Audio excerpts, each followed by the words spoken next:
everybody. Welcome to the Hallmarkies podcast. And today we have another writer on with us. We love talking with the writers. And we are talking with Brian Ruberry, who's the writer for Single Ready to Jingle on Lifetime Channel this last season. And Brian, thank you so much for coming on the podcast. Oh, thank you, Rachel. It's so great to be here. I've been watching and listening to you for a few years now, and you're actually part of the reason how I learned to write these kinds of movies. Really? I went back and found all the writers who you talked to over the years. This is when I was just starting to write these a few years ago, and they offered a lot of tips on, I didn't even know what a 9-act structure was a few years ago. Yeah. And so it's like, oh, 9-act structure, I better take a note on that. And so I listened to all the writers who you interviewed, and now here I am today. Yeah. Oh my gosh, that's so cool. I feel so honored. That's really exciting for me. That makes me feel good. The very first interview that we ever did was with Nina Wyman, who's of course legend. Nina Wyman, yes. I mean, she is the queen of Hallmark writers. And again, I've never met her, but I follow her on social media, and she just seems like the nicest person ever. Oh, she's the best. And I was on a panel with her, and she's really a sweetheart. Yeah. Oh, really? And a great writer. Oh, yeah. I was talking to a friend the other day that was just watching some of his first Hallmark movies, and I was saying how that I think in these movies in particular, like the writers are always important, of course, but in these movies in particular, I actually think they are important, especially important because they are so banter dependent. These movies is in their success. You can have like a pretty fun premise. And if the banter's just not working, then it's not gonna work. And you can have a pretty tired premise, but if the banter's great, and then it'll work. Right. It's very interesting. Yeah.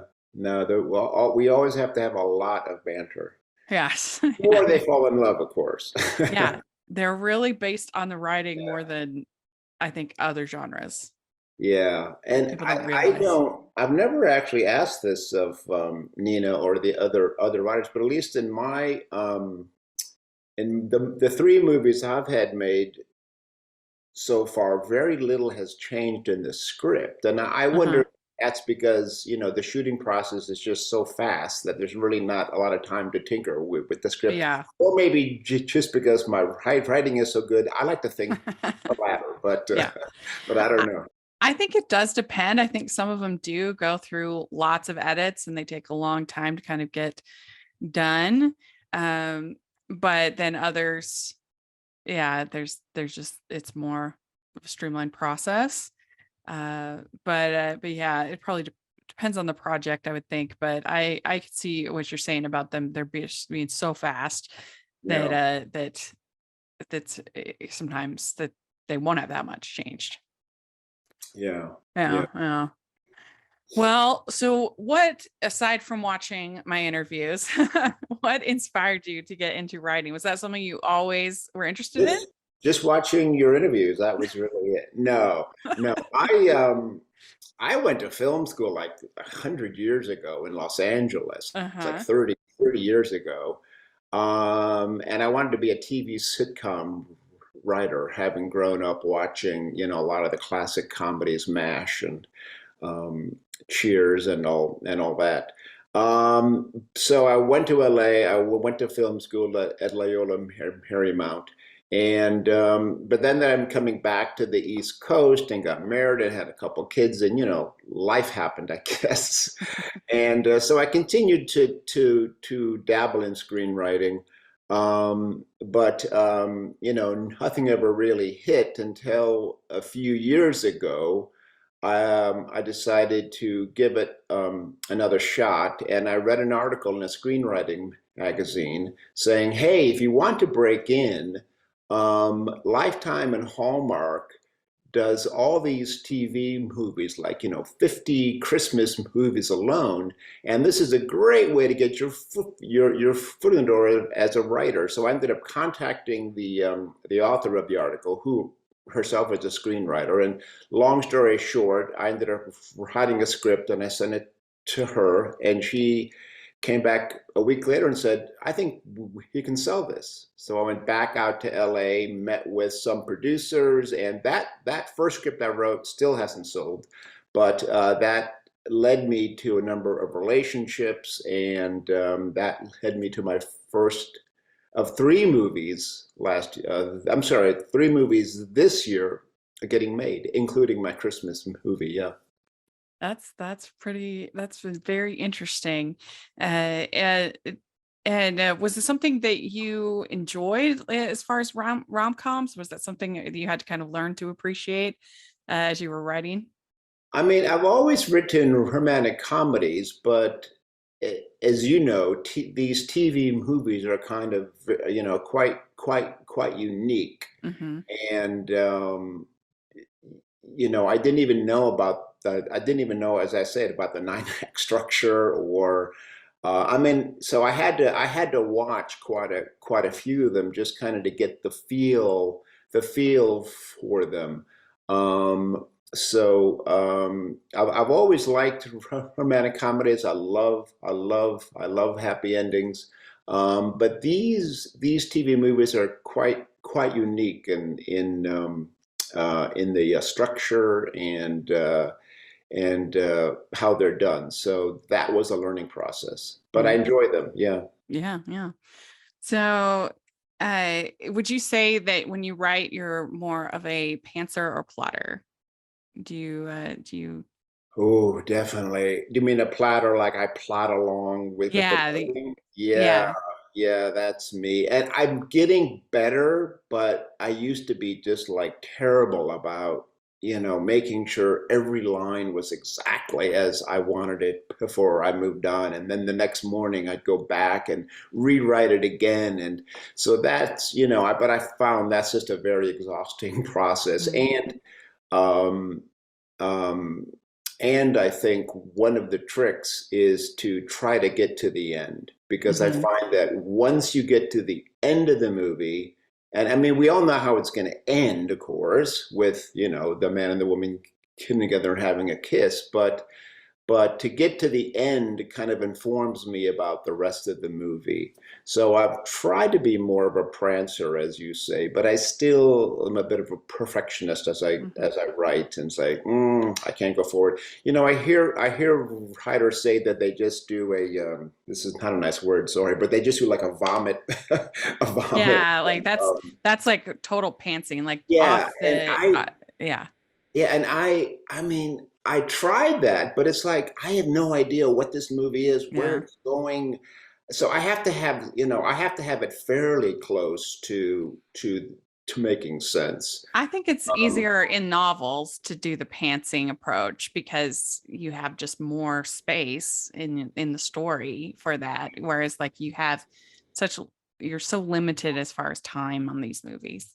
yeah, but the other thing is that I'm contracted to write an outline for these movies. So Yeah. The that treatment. really, yeah, no, and that no actual outline, like scene by scene, but bullet by bullet. Here's what happens in every scene.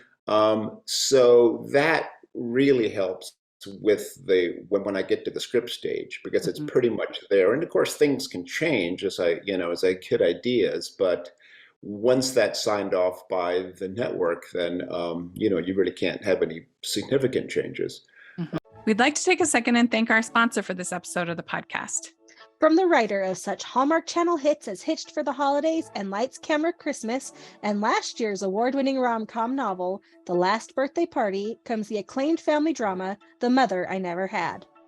It's the moving and powerful story of LA landscape designer Nate Cronin, whose father dies, leaving Nate an orphan at 30 years old.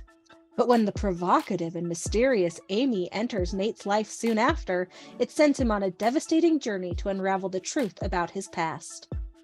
The Mother I Never Had, which Town and Country magazine named one of the must-read books of fall 2022. It's a novel that asks readers to consider what they would do if they found themselves faced with a parent they never knew existed, and if they could accept the secrets and lies that kept her away for a lifetime. The Mother I Never Had is available through all local and online bookstores, and there's a special Christmas sale. Kindle copies 20% off through January 2nd on Amazon.com only. Be sure to use our affiliate link in the description below. That helps me be less of a plotter, but I admit I'm still a bit of a plotter. I'm sorry. Yeah. So these three movies that you had this year, so you'd gotten some of these connections through contacting the writer of that article. How did you get to a spot where you could pitch them to Lifetime or to the networks? So one of the producers I know actually owes Lifetime like six Christmas movies every year, and so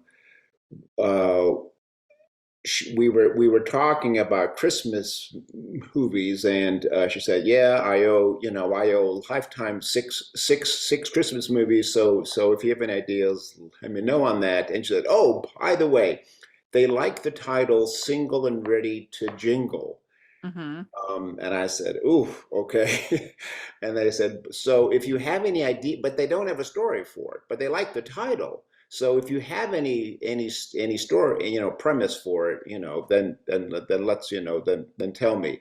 So a couple of days later, it wasn't a dream, but I kind of woke up, where you're like half asleep and half awake still, and it came to me, oh, a single woman wants to get away from Christmas, go to a singles resort, but her assistant books her to the wrong place, and she ends up in a town that's all Christmas. And it just I woke up and said, that's it. So that's what I pitched to Lifetime, and they liked it. And so that's how all that got started. That's cool. That's cool. So in your email that you had sent me, it seemed like it was really important for you to be different in this movie and for Single Ready to Jingle, and you wanted to avoid sort of the tropes. I like some of those tropes. I think they can, anything can be done well or it can be done poorly. We know that. But Yeah. like a meet cute, I really love a good meet cute. So why was that so important to you? Oh, I think just because, well, personally, every rom-com has to have a meet cute, and and we all fall back on these tropes. But I think, I don't know if it's just writers get lazy or just can't think of any other ideas. But I see a lot of movies where the meet cute is they're walking down the street and they just bump into each other. And I guess that could work, but can't we be a little bit more creative here? Now Notting Hill, a great movie. That wasn't exactly the meet cute, but that is, but they do crash into each other. I don't know if you remember that movie, but they spill the orange juice down. Yes. Yeah. Down her top. But and probably the first two I wrote had more of the tropes, but it's interesting. So when you interviewed Natasha Wilson, who's the lead actress in Single and Ready to Jingle, she was talking about the script and said, well, it's not a comedy. And it's funny that she said that because I actually tried to write it as a comedy. And I hope there's a lot of humor in it. So I think you're right. Tropes can be done well or they can be done poorly, but I just think we should try to be a little more original about them. And so that's what I tried to do in this movie, and I tried to add maybe a little more comedy than you'd normally find. Yeah, I would say it was definitely more strong on the comedic side. Just the whole premise of her being ready for a Caribbean vacation and showing up in Alaska and everybody looking like she was crazy. And I think she did a really good job with that. She has comedic timing as an actress, I think. She did a fantastic, she did just a fantastic job. And funny, I was having dinner with a friend the other night, and they said they watched a movie and they just been to St. John in the Caribbean. So when they were watching the movie, they were saying, "Oh, great! They're going to go to St. John. Maybe they'll see some of the sights that we saw." And then, of course, it's no plot twist, but no, they never make it to the Caribbean. But Natasha does I mean, when she comes off the plane in that dress and the sun hat and the sunglasses. Although my favorite scene actually is before that, the scene that almost was never shot, where she gets on the airplane and she sits down to this big burly guy with one of these, fur caps with the, with the ear flaps, and he's got a big heavy coat, and she's in her sundress and kind of gives him a look like, "What are you doing, on this plane?" But they should almost have been a hint. Yeah, should have been a hint. But they almost didn't shoot, or they wanted to cut that because they said, "Oh, finding an airplane and shooting an airplane is hard," and that was Lifetime. And then the producer, who's not with Lifetime, I said, "What, is she just going to show up, in Alaska? We're not going to show anything about how she gets there." And so I was not involved in the discussion, but anyway, somehow that scene made it back in. It's one of my favorite scenes on the airplane. Yeah. Yeah. I mean, she would have to be pretty, what's the word? She would have to, it would be amazing that she wouldn't notice at the airport that it was St. John's, Alaska, but but that's what makes it kind of funny. Yeah. Well, there was a scene that I don't know if they cut it out of the final draft, but there was a scene earlier where she's walking towards, and she hears, she's in the airport in Chicago, which is where she lives and works. And she hears the announcement, now departing for St. John. And so she runs. And so there's supposed to be like a scene where, she just sort of runs through the terminal and runs up to the gate and gets on the plane, doesn't really, have time to notice. But that didn't make it in the movie. Yeah. So you didn't get to go on set for this one, right? No, did not. No, it's filmed. It was filmed north of Vancouver, and I live in Washington, D.C., so it'd be a long it would. What do you think makes for a winning romantic comedy?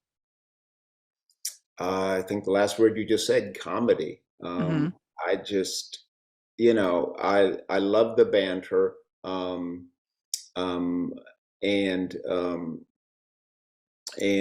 but I like a movie that can make me laugh and is sweet, and there's no mean jokes, and then they get together at the end, and I like to be surprised. I think that's what we were talking about, the tropes earlier. I mean, every romantic comedy follows the same three beats.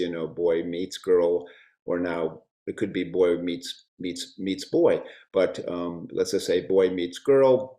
Boy loses girl, boy gets girl back. So they all follow those same three beats, but how it's done could be a million ways. But keep it funny, keep it original, keep it charming, and have a sweet, happy ending. Yeah. I don't really like the endings where they don't end up together, unless you can really tell they're really not made for each other. Yeah, it takes a really good writer. I mean, you have something like My Best Friend's Wedding. That's one where they pull that off, I think, pretty well. Very well. Yeah, true. But it's tough. It's tough to do. And it's certainly not, I can't think of any Hallmark movies. That's not Hallmark or Lifetime, their brand. I think the viewers would have a would a revolt. Yes. I also just saw a movie, not on Hallmark. It was an English movie where the two leads kind of like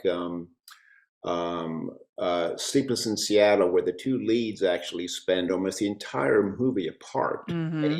at each other's Oh yeah, I haven't seen that yet, household. Yeah, but I heard it's and good. I think it's called Your Christmas or Mine, something like that. Yeah. It's on Amazon, and I'm married to an English woman, so we have to watch, everything Yeah. English, all the Richard Curtis movies, Right. all the Hugh Grant flicks. Um, but this is an English movie, and I was thinking I really enjoyed this, but I don't think any of the producers I work with would ever go for the leads being apart almost the whole movie. Uh, Yeah, I'm trying to think.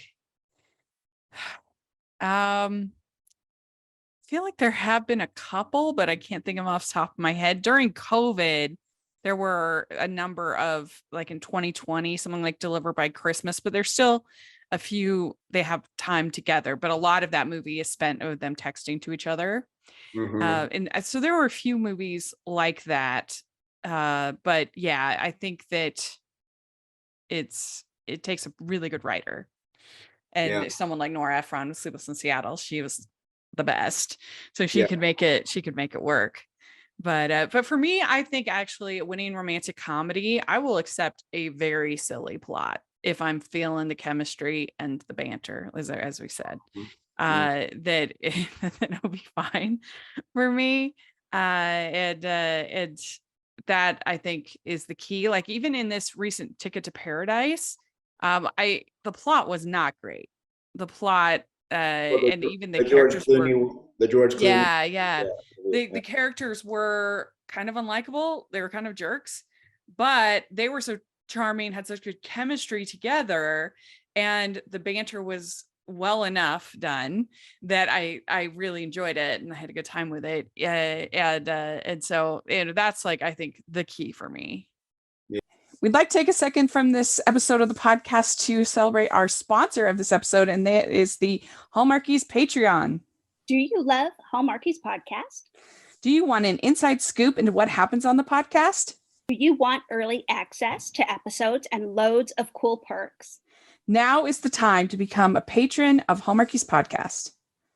By becoming a patron, you get to access our patron Facebook group. You can request episodes or even be a guest on the podcast.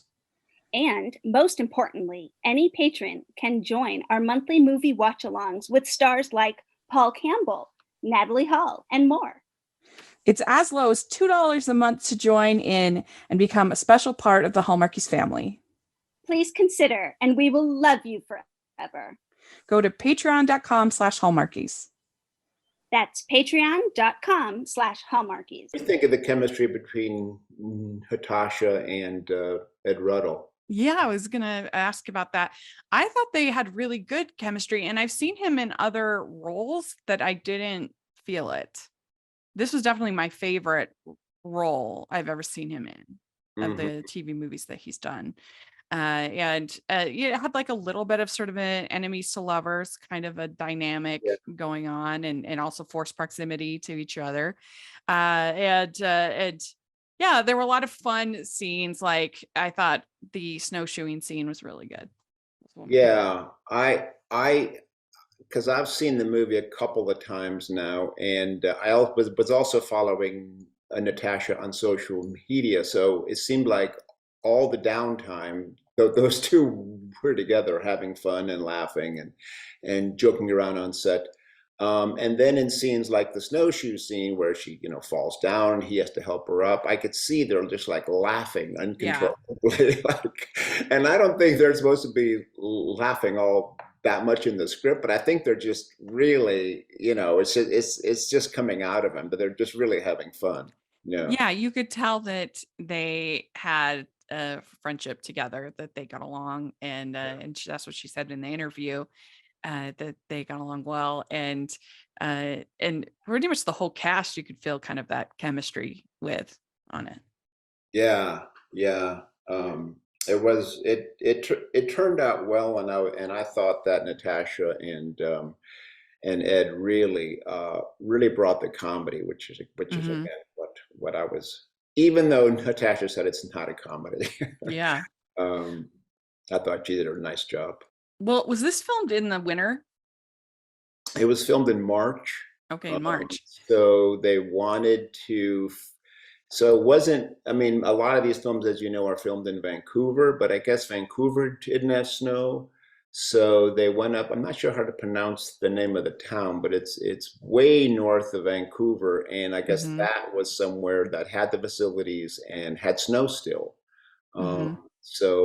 That's why they chose it. Yeah. Yeah, which is nice because when it's a place that has snow, when it's really winter, it's not, you're not talking August, that it's nice that there's just more activities that you can do in the snow, which that you're, so you're not stuck doing ice skating because it's the summer. Yeah. That's that they end up in ice skating rinks a lot because of that.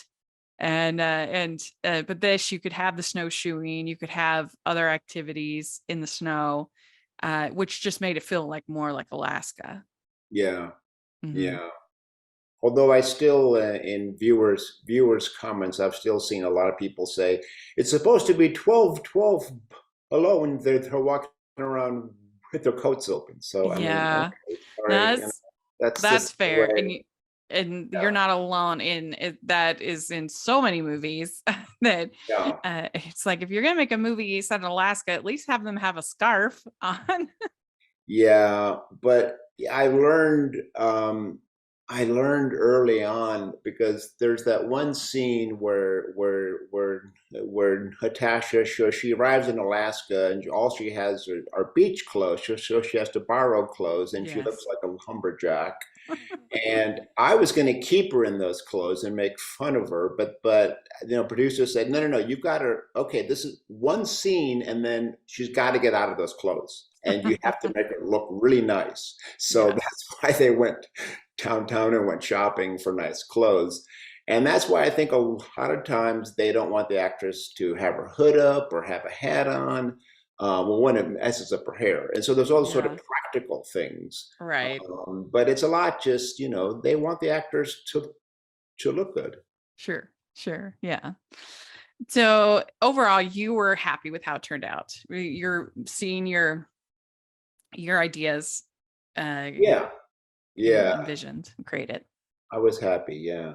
Yeah. Yeah. Yeah. I think I mean, the term I've heard most from people, it's a fun movie. Hmm. And Did you that's, do like a watch party with your family, friends? oh, I did. That was a Yeah. Oh, mistake. it's a mistake. I don't know. I mean, they were, my wife just and invited a lot of people. And Okay. we actually watched the live, the live broadcast on Uh-huh. Lifetime, which has, but that's why it's 9 acts because the commercial breaks. And Right. so, when you have like 25 people and then there's a commercial and then people stand up and go get a drink or whatever and start talking, and then the movie comes on and they're still talking, and Oh, I can see that. it's so never so I think the next time it's just a few friends who really are into Yeah. movies and don't talk that much. And I don't mind if I enjoy watching the movie, and somebody cracks on the movie, or look, she's not it's 12 below and she's has her jacket open. I don't mind that, Yeah. but just I don't know, too many people, a lot of talking. So I learned my lesson on that. Yeah. Next time Yeah. you'll get it. Next time. Yeah. So as a writer, was it hard to keep Emma's character likable? Was that something you worried about because she is kind of burnt out?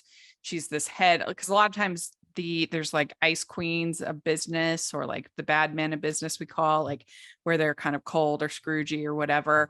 Was that challenging at all? Yeah, well, I'll talk about Emma first and then about the broader point. But with Emma, I never wanted her for her character arc to be that she didn't like Christmas.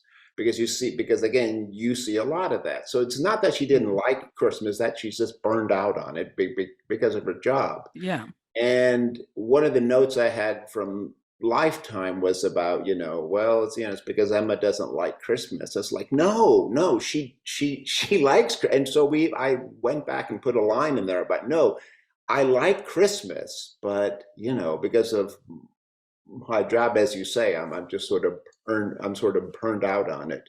So it is, when you first see her and she's, walking down the hall and she's pumping into people, coming to the office Christmas party, and she's got kind of a scowl on her face.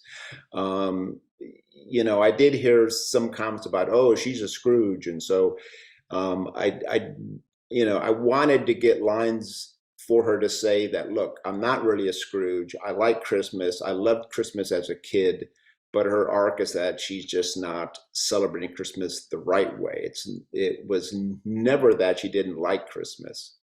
But the broader point, I think, is in all of these movies, it really is a challenge because the networks never want, are always saying, this character is too unlikable, or make her more likable, or him more likable. And of course, as a writer, and if you read any screenwriting books, you always start with characters having a lot of flaws. So because that's how you build up to their, that's how the arc happens. But in these movies, they have to start, pretty, nice, and there's not a lot of flaws. And if there is a flaw, it's that they don't like Christmas, or they're too controlling, or, some very minor thing. Yeah. So that's a real challenge as a writer you start with characters where, there's not going to be a huge character arc. Yeah. Hallmark has really struggled with Christmas Carol type movies in the past. They had one called Nashville Christmas Carol, which was really hurt by COVID. So it's a little unfair. They had a lot of other stuff planned with it, but it was just funny to me because you have a supposed Christmas Carol arc in the movie where Jesse Schramm's character is supposed to be Scrooge, a Scrooge archetype type character, but like she wasn't at all. Like literally people are begging to work for her in the movie. Please don't fire. I love working for you. I mean, it was still a fun movie. I didn't mind it, but I don't know. It's to me, that was emblematic of what you're saying about them not wanting to have unlikable characters. Like even somebody that's supposed to be a Scrooge in a Christmas Carol movie has to be pretty likable. Yeah. And that's a real challenge as a writer. Yeah, I'm sure. Because you're starting and they're already pretty darn perfect, Right. Yeah. And I'm writing a Christmas movie now for 2023, and sure enough, I get back a note saying that the male lead is too unlikable. It's like, okay, make him more likable. It's hard. It's a struggle. It's true. We'd like to take a second and thank our sponsor for this episode of the podcast. It's the Hallmarkies merch store. Are you looking for that perfect gift for the postable, hardy, or Hallmarky in your life? What about getting that t-shirt or hoodie that will help you stand out at your next holiday party? Now is the time to check out the Hallmarkies merch store.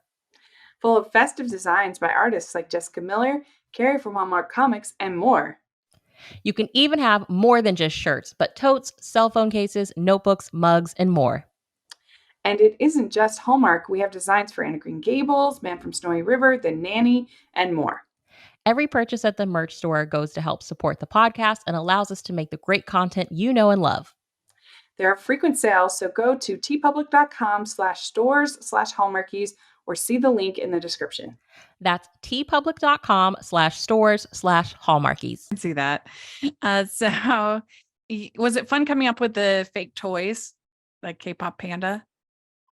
Yeah, and that changed around quite a bit. The first draft had K-pop panda, and then I forget, the production designer, maybe, I forget, somebody. I didn't even know that they were allowed to give notes, but apparently they are, because I got a note from, I think it was like the production designer saying, no, we want to have a wooden toy. And I'm like, a wooden toy? What kids play with wooden toys? So then it became, oh no, well, that was for the other toy. But I forget what they wanted it changed to. But then lo and behold, when I saw the movie, it was back to K-pop Panda, which was the original toy that I had. So I'm not sure. Yeah. I'm not sure how will that happen, because once once the final draft goes out, unless they want changes to it, I rarely hear from anyone. So that's how that Yeah. goes. So I thought it was fun that you had kind of a classic race to the airport kind of scene Yeah. in the movie, which are harder to pull off now, obviously with all the security and everything, than they used to be. But you know, it made for is she gonna go? Is she gonna go to St. John's? What's gonna happen? It was fun.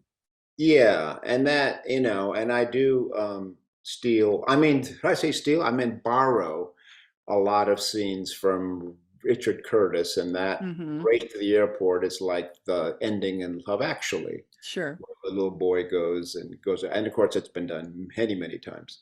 But I did want to have that, and I loved having that the attendant, the same guy who she talks to when she arrives is who he talks to, and he does a nice job with I think is what kind of funny dialogue about sort of talking in circles. But yeah. Oh, we have some fun Christmas questions for you. Okay. First one is, what is your favorite holiday drink? Oh, hot chocolate. Yeah. Okay. It reminds me when, because I grew up in Chicago, in fact, and he'd be outside and come in covered in snow, and my mom would have hot chocolate for us. So yeah. Yeah, cool. That sounds good. All right. What is your favorite holiday cookie or treat?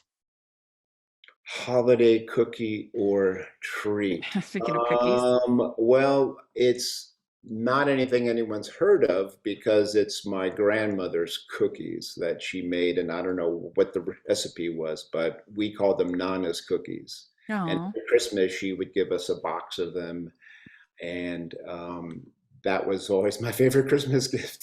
that sounds Yeah. that's very sweet. All right. What is your favorite Christmas song or carol?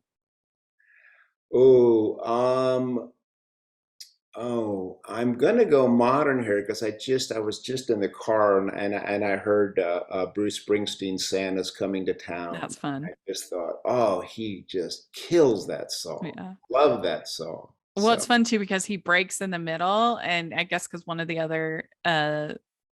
band members was making him laugh. I like that. That's fun. I think that's the dear beloved, rest in peace, Clarence Clemens, who I think that's him doing the ho ho ho, and he just breaks up Springsteen. You can hear Springsteen just laughing. He's trying to get the lyrics out, and Clarence is going ho ho ho ho, and the whole thing is just, I love it. It cheers me up. Yeah. Well, what is your favorite classic Christmas movie? Love Actually. It's not. Yeah, you said that a lot. Is that a classic?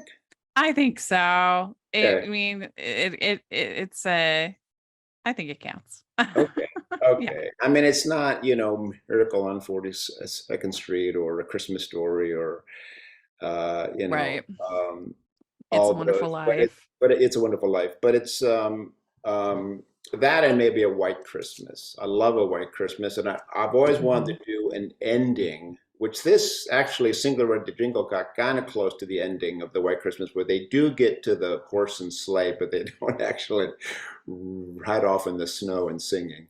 But I do have another Christmas script that hasn't been sold yet, where they get into a sleigh and they ride off singing, which is of course how A White Christmas is. Yeah. All right. Which do you like better, Scrooge or the Grinch? Oh, Scrooge. Yeah. He's a great character. Yeah. Love Scrooge. Okay. Humbug. Yeah. What do you like better, clear lights or colored? Oh, yeah, easy. That's colored lights. Grew up with colored lights. My wife likes clear lights, but I always tell her it reminds me of a shopping mall. So, Yeah. But I like colored lights. Yeah. I like, especially for the outside, I like colored lights. I like clear for the tree. Yeah. Okay. But okay. What would you rather do? Be in a snowball fight or build a snowman? Oh, snowball fight, especially when you have a snow fort to block the snowballs. Because again, coming from Chicago, the first step is to build a huge wall in front of you, and then you have a fight, and you're going to dodge behind the wall. So yeah, love snowball fights. Yeah. Do you consider yourself a good gift wrapper or not? Oh, I do try, and I learned a few years ago that a lot of gift wrapping is patience. So I say, okay, I'm going to be more patient here, but still, to get those corners just right and to bend everything, and then I see some people's gifts and they're like perfect. So I still haven't quite managed the whole bend and fold thing.